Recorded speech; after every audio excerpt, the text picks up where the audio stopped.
अस्सलाम वालेकुम। मैं हूँ शहज़ाद रहीम काकाखेल, इमिग्रेशन कंसल्टेंट।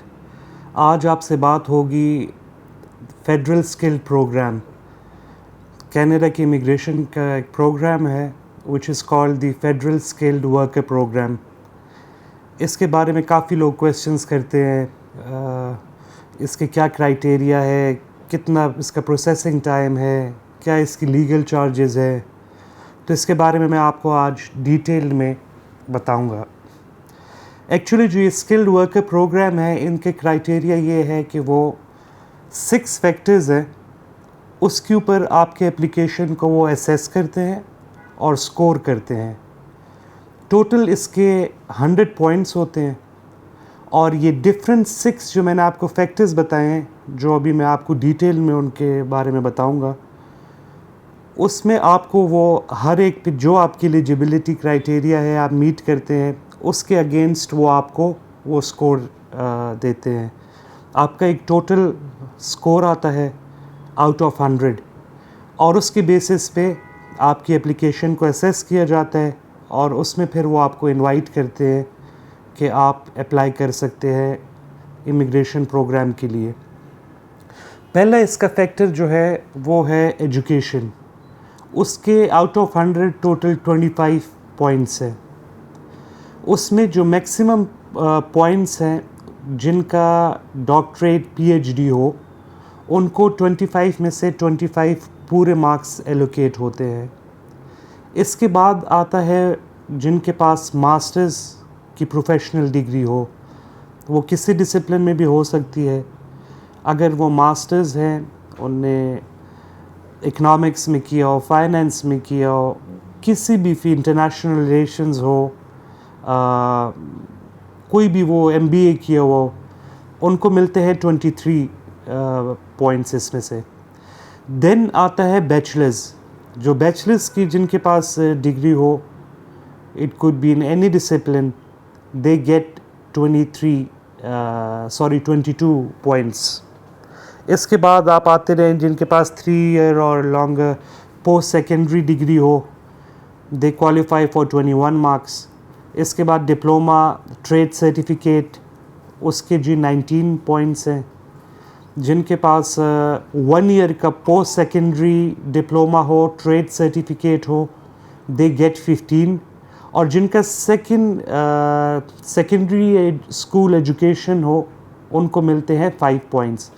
तो आपके पहले जो चीज़ वो देखते हैं कि आपके एजुकेशन में आपने क्या किया हुआ है और उसके अगेंस्ट आप मार्क्स और पॉइंट्स क्लेम कर सकते हैं, और इसका मैक्सिमम है 25 मार्क्स। इसके बाद जी आता है लैंग्वेज।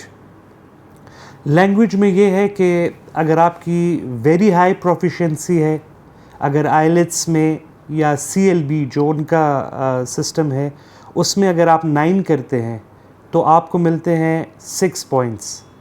और जो लैंग्वेज है, इसको मैं आपको फर्दर पहले ये बताता जाऊँ कि इसमें first language and second language, आप सबको यकीनन पता होगा कि कनाडा में 2 ऑफिशियल लैंग्वेजेस हैं, which is English and French.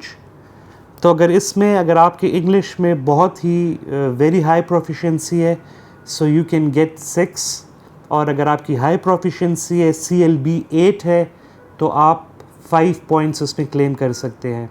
अगर इंटरमीडिएट प्रोफिशिएंसी है, एवरेज है, तो 4 पॉइंट्स।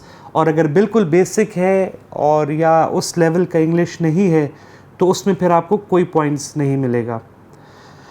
इसके अलावा अगर आपकी सेकंड लैंग्वेज में जो कि इनकी फ्रेंच है, उसमें अगर आपका है तो उसमें आप 1 पॉइंट स्कोर कर सकते हैं। इसके साथ ये बताना आपको ज़रूरी है कि अगर आप फैमिली के साथ अप्लाई कर रहे हैं, for instance if it is husband, wife and a kid, तो फिर जो आपका स्पाउस है, उनका भी लैंग्वेज टेस्ट का जो भी रिज़ल्ट होगा, let's suppose they are very high proficient या वो इंटरमीडिएट है या जो भी उनका लेवल है, उसके पॉइंट्स भी होते हैं। तो ये सारे एडअप होते हैं। इसके बाद आता है एक्सपीरियंस। एक्सपीरियंस के जो मैक्सिमम पॉइंट्स हैं, दैट इज़ 15। तो इसमें आप 15 पॉइंट्स स्कोर कर सकते हैं, and for that the maximum points are for 6 years and above experience. अगर आपका 6 years एंड अबव एक्सपीरियंस है तो आप उसमें 15 पॉइंट्स क्लेम कर सकते हैं। इसी तरह अगर आपका 4 to 5 years है तो आप 13 पॉइंट्स कर सकते हैं, और आपका 2 to 3 years है तो आप 11 पॉइंट्स इसमें स्कोर कर सकते हैं। इसी तरह अगर 1 year है, जो इसकी बेसिक मिनिमम रिक्वायरमेंट है कि 1 year का एक्सपीरियंस मस्ट है, उस केस में आपको 9 पॉइंट्स मिलेंगे। इसी तरह ये तो मैंने आपको बता दिए इसकी 3 फैक्टर्स, एजुकेशन, लैंग्वेज और एक्सपीरियंस। इसके बाद इसका फोर्थ जो है जी, that is the age factor. Age के मैक्सिमम जो पॉइंट्स हैं वो है 12। उसमें अगर आपकी एज 18 to 35 है, 18 साल से लेके 35 साल तक है, तो आप मैक्सिमम स्कोर आपको उसका मिलेगा, एंड दैट इज़ 12। अगर आपका 35 ईयर्स के ऊपर जितने साल आप जाते रहेंगे, लेट्स सपोज 36 है तो आपको 11 पॉइंट्स मिलेंगे, 37 है तो 10 होगा। हर बढ़ते साल के साथ एक एक पॉइंट आपका कम होता रहेगा। और अगर आपका 47 ईयर्स तक जो है वो इसका आखिरी लिमिट है, या एलिजिबिलिटी के लिए जो मैक्सिमम एज है दैट इज़ 47।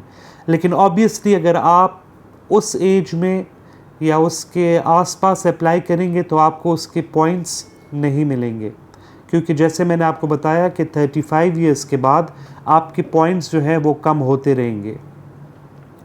इसके बाद जी अगले पॉइंट्स हैं 10 पॉइंट्स, वो है अरेंज एम्प्लॉयमेंट इन कनाडा।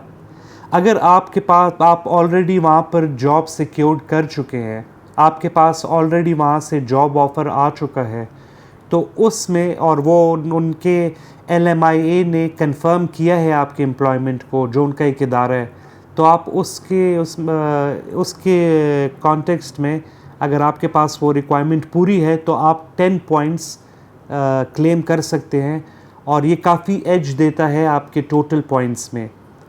इसके बाद जी जो लास्ट फैक्टर है वो है एडेप्टेबिलिटी का। एडेप्टेबिलिटी का है जी 10 इसका पॉइंट्स हैं, जिसमें अगर एप्लीकेंट का कनाडा में ही कोई एक्सपीरियंस हो, कनाडा में उनकी क्वालिफ़िकेशन हो, अगर उनके कोई फैमिली डायरेक्ट रिलेशन कनाडा में होते हों, फॉर एग्ज़ाम्पल किसी का भाई है, बहन है, पेरेंट्स में है, बच्चों में कोई है, अगर जो आपके डायरेक्ट रिलेटिव्स बनते हैं तो उसमें आपको वो 5 पॉइंट्स एक्स्ट्रा मिलते हैं।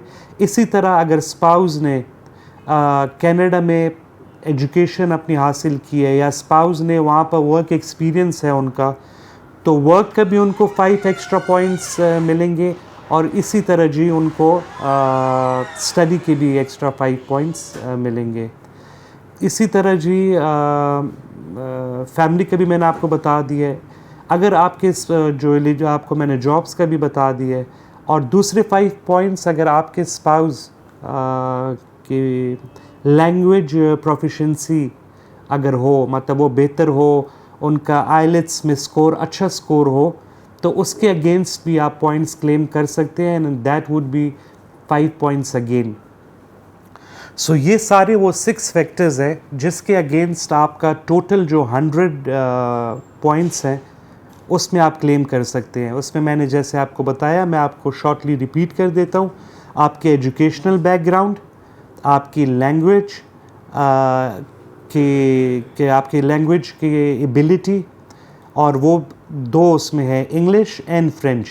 इसके अलावा तीसरा जो है वो आपका वर्क एक्सपीरियंस, फोर्थ इज़ आपकी अगर एज, और फिफ्थली आपकी उधर एम्प्लॉयमेंट अगर आप सिक्योर ऑलरेडी कर चुके हो, और लास्टली इज़ द एडेप्टेबिलिटी, जिसमें मैंने आपको अभी रिसेंटली बताया कि कौन कौन से फैक्टर्स हैं जिसके बेसिस पे आप पॉइंट्स क्लेम कर सकते हैं।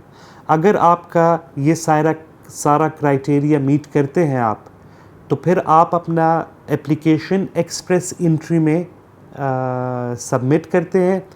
और इसमें आपको ये बताता चलूँ कि जो आपके एजुकेशनल डॉक्यूमेंट्स होते हैं, अगर आपका PhD है, आप डॉक्टरेट है, MPhil है, मास्टर्स है, बैचलर्स है, जो भी आपकी क्वालिफ़िकेशन है, उसको कुछ मखसूस उनके इदारे हैं कैनेडियन गवर्नमेंट ने जो वो रिकग्नाइज्ड है उनसे, उसमें आपने अपने क्रेडेंशियल्स को असेस करवाना है।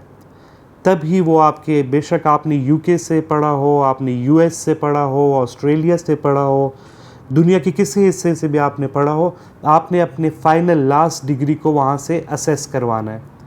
और उसके बाद आपकी ये बाकी रिक्वायरमेंट्स, आपकी आइलेट्स आपका, और अगर आपके अपने साथ आपका स्पाउस भी अप्लाई कर रहे हैं तो उनका भी आइलेट्स स्कोर ये दो चीज़ें सबसे फर्स्ट स्टेप में होनी ज़रूरी है।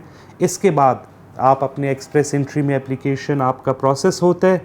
उसके बाद टाइम टू टाइम वो अपने एक प्रोसेस के तहत आपका जो स्कोर होता है उसको देखते हुए वो आपको पीआर के लिए इनवाइट करते हैं। और जब वो पीआर के लिए इनवाइट करते हैं उसके फिर फर्दर कुछ वो होते हैं, प्रोसेस होता है, उससे आप गुज़रते हैं, विच इज़ रिलेटिवली ईजी। और उसके बाद आपका ये प्रोसेस कंप्लीट हो जाता है। इसमें आपको जाते जाते एक और पॉइंट बताता चलूँ, जो ये प्रोसेस है इट टेक्स, अब इसमें कोई हार्ड एंड फास्ट रूल नहीं है कि जी ये बस ये इसका इतना ही टाइम लगता है, लेकिन मैं आपको ऑन एवरेज बता रहा हूँ कि 1 साल से 1.5 साल तक, 1 to 1.5 ईयर इसका टोटल प्रोसेसिंग टाइम, जिसमें आपका प्रोसेसिंग में तो इतना टाइम नहीं लगता, 2-3 मंथ्स का ये प्रोसेस है जिसमें कंप्लीट हो जाता है। लेकिन उसमें आपका जो स्कोर है, आपको एक्सप्रेस एंट्री का जो पूल में आप ऐड हुए, उसमें जो गवर्नमेंट पिक करती है वो एक थ्रेश होल्ड लेते हैं कि जी इतने स्कोर वाले या इतने स्कोर, जो भी उनका एक अपना मैकेनिज़्म है, वो टाइम टू टाइम और उनके डिमांड के ऊपर चेंज होता रहता है, वो वहाँ से पिक करते हैं। और इसमें एक और लास्ट पॉइंट आपको मैं वो भी बताता चलूँ कि इसमें प्रोविंशियल नॉमिनी का कॉन्सेप्ट भी है। उनके जो अपने प्रोविंसेस हैं, अगर उसमें वो आपको नॉमिनेट कर देते हैं तो उसके आपको एडिशनल पॉइंट्स मिलते हैं। तो ये सबसे एक लेजिट, लीगल और प्रॉपर तरीका है कनाडा में इमिग्रेट करने का। और इसका सबसे बड़ा फ़ायदा ये है कि आप डायरेक्ट कनाडा इमिग्रेट करके जाते हैं और आपके जो फैसिलिटीज़ है आपको पीआर पे मिलती है।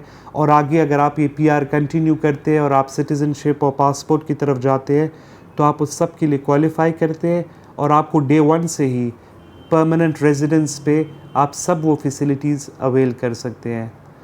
तो आई होप कि आपको ये प्रोसेस आपके लिए आपको समझ आ गई होगी। आपकी कोई फर्दर क्वेश्चंस हो तो आप ज़रूर रब्ता कर सकते हैं। और आई होप कि आपके लिए इस प्रोग्राम को अब आप बेहतर तरीके से समझ चुके होंगे। और इसमें और कोई शॉर्टकट नहीं है, इसमें कोई भी इसको इन्फ्लुएंस नहीं कर सकता। ये स्ट्रेट फॉरवर्ड, ये 6 फैक्टर्स हैं। अगर आप इसको मीट करते हैं, इस रिक्वायरमेंट को, आपका स्कोर होता है, आपको वो डेफिनेटली, अगर आप अच्छा स्कोर करते हैं तो वो आपको पिक करते हैं। Thank you very much for your time. अल्लाह हाफिज़।